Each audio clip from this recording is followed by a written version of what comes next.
Last December, several high-ranking state officials converged on the Manchester Community Library to spread the word about some once-in-a-generation funding opportunities available through the federal ARPA program, officially known as the American Rescue Plan Act, to assist municipalities make some improvements or upgrades that might have been long thought of or desired, but were financially out of reach. One of those funding opportunities came through a state statute passed last year known as Act 172, legislation relating to municipal energy resilience. In addition to providing grants for improving the energy efficiency of municipal buildings, this act also establishes the Municipal Energy Loan Program, administered by the state's Department of Buildings and Ground Services, to provide financing to municipalities for equipment replacement, weatherization, construction of improvements affecting the use of energy resources, the implementation of energy efficiency and conservation measures, and the use of renewable resources. This is one of those once-in-a-lifetime opportunities for local municipalities to obtain funding for energy-saving projects that save money over the long term and don't require any direct local money. We talked with Jennifer Fitch, the director of the state's Department of Buildings and Grounds, to learn more. The intent of Act 172 is just that. It's to make municipally owned buildings more energy efficient and resilient for the future. By doing that, we'll be increasing comfort in buildings, we'll be lowering down utility bills, and we'll be reducing greenhouse gas emissions. Really what Act 172 is, it infused a lot of funding that we didn't have. So rather than taking and moving this program slowly over time, now we really have what we need to propel this program forward. And that program is really broken down into three components. The first component is, it's actually, I would say 4 components. So the first component is, which we've already completed, there was $2.4 million in there allocated to the regional planning commissions. So, and the role of the regional planning commissions is to provide all communication, coordination, technical assistance, helping the towns apply for these fundings. And so it's really, if you think about it, it's BGS is administering the program, and then the RPCs are really an extension of our team working directly with their communities. So that was the first step of the program. We signed up on all those grant agreements in the last month, and all of the RPCs are getting their first stipend of funding, and they should be receiving it in the next couple of weeks. We've already held a kickoff meeting with them, so the RPCs are hitting the ground running. So that was really the first step. The second step is what we like to call the community education grants, and this is really about expanding capacity when it comes to energy efficiency and resilience in communities. And so it's up to $4,000. Any community or town can apply, and you can use it on a number of different efforts. So it could be, if you don't have capacity in your town, it could be we come together and we have a gathering, maybe we share some food and we talk about what does energy efficiency and resilience mean to this community? How do I apply it at the town level? How do I apply it to operations within the town? And then maybe how do I apply it in my own house, right? So that's the first part. Or if you already have an energy committee and you're already doing that work, you could use it to either hire a volunteer group or a consultant to start identifying candidate buildings for the program and maybe potentially even helping you fill out those applications. So that's the first step.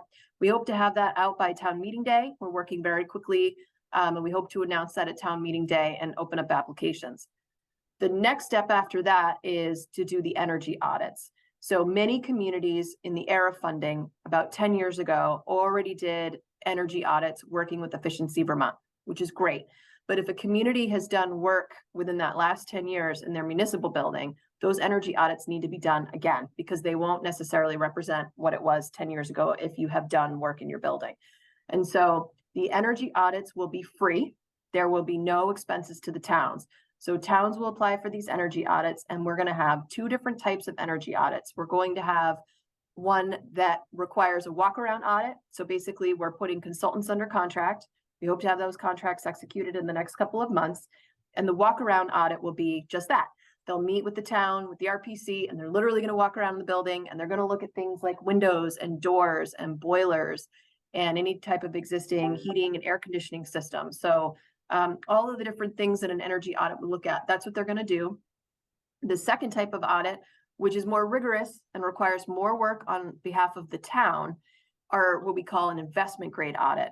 So that's when they come into the building, and now they're going to break out their infrared cameras, to see where the building is leaky. They're going to do something called a blower door test. Again, it speaks to where the leaks are occurring. But what it does require is it requires utility bills. It requires information about the building and the building systems. And so there's a lot more work that the town needs to provide about the building in order to do those investment grade audits. Our goal with this program was to keep the bar as low as possible because we recognize that there are a lot of communities out there that simply don't have the resources, right? You may have a volunteer town clerk, for example, that only maybe works, 10 hours a week or 20 hours a week. And we know that's a heavy lift for a lot of communities. So the idea was to keep that bar as low as possible. If you do the walk around audit, you're going to be able to apply for the next component of the program. If you do an investment grade audit, what that allows us to do is we have also created a municipal revolving fund, which is how it works for us at the state. So if you want to leverage that fund, you do an investment grade audit. Let's say you want to update lighting in your building and the payback period is 7 years. So it takes me 7 years to pay off that lighting project. And then after that, right, it's all savings that the town is receiving after that 7 years. But over that 7-year duration, the money you're saving on utilities is now going back to that revolving fund. So we fill that revolving fund back up. So that's why a community may want to do that investment grade audit. However, they do not need to do it to leverage the up to $500,000 to actually do these projects. So that's the third part of the program. So once the energy audits are done, towns will use that information to get some pricing on, okay, I want to upgrade lighting, or I want to do weatherization, or I want to switch from an oil boiler to a biomass. So depending on the type of work they want to do based on that energy audit, they're going to come up with an estimate for the cost of the work. We will then put out an application period. Towns can apply. And when they apply, they're going to say, I would like, let's say $300,000, and these are the things that I'd like to do with the $300,000. We review those applications. There is a prioritization system. The goal is to get this funding out to communities that were listed in the EVT 2019 report as the highest energy burden and the least amount of resources. So those will be prioritized. Other communities will still have opportunities for that grant funding. It just means that you'll get more points in our point system if you are a community that falls within that bucket. Callie Fishburne works at the Bennington County Regional Commission, where she is helping to coordinate with towns to see if they might have potential projects that might qualify for some of the federal funding under Act 172. Does it seem to you like many towns in Bennington County or southern Vermont are pursuing projects or thinking about trying to get some of the money for something, or is it been kind of quiet?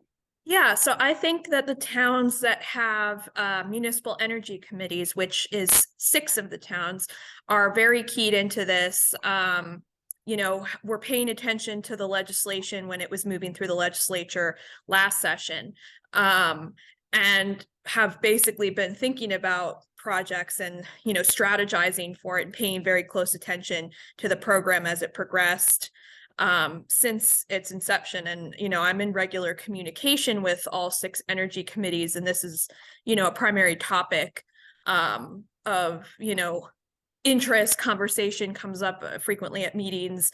And, I think there are a lot of project ideas and interest in getting the assessments, the building assessments, because there are 3 parts to the program, which but there's I think a lot of interest in getting the assessments as well as the actual implementation grants. So those towns, I think, yes, are pretty primed and squared away.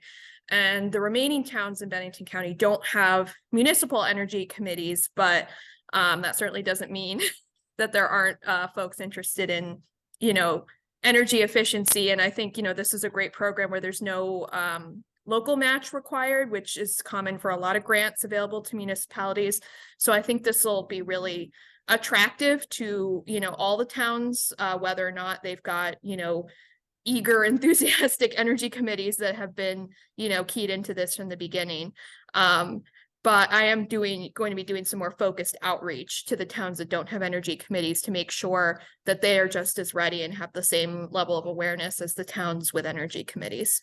One example of that is over in Sunderland, where the local energy committee there is hoping to upgrade its town hall with some solar panels and heat pumps.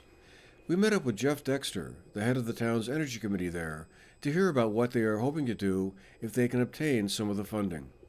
Yeah, our municipal plan calls for making our building as energy efficient and possibly completely off fossil fuels, and that's one of our goals, is to try to be one of the first buildings in Vermont, municipal building, that is that energy efficient. And we'd be using the funding to add a heat pump to our building that would make the entire building powered through electricity by the heat pumps, and also a solar panel installation, which would provide our electricity and possibly the electricity at our town garage, which, as most people in most towns know, town garages are notoriously inefficient.